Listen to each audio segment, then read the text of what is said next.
আমার জায়গা হইব নি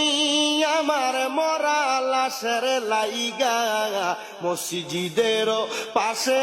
আমার কবর দিও কইরাই আমার জায়গা হইব নি আমার জায়গা হইব নি আমার মরা লাশের লাইগা মসজিদের পাশে আমার কবর দিও কইরাই আমার জায়গা হইব নি এলাকাবাসী রে আমি তোমরার ছেলে সন্তান কয়দিনের লাগিয়া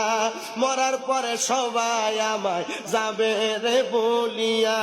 এলাকাবাসী রে আমি তোমরার ছেলে সন্তান কয়দিনের লাগিয়া মরার পরে সবাই আমায় যাইবারে বলিয়া ওরে কষ্ট হইলে 3.5 হাত মাটি দিও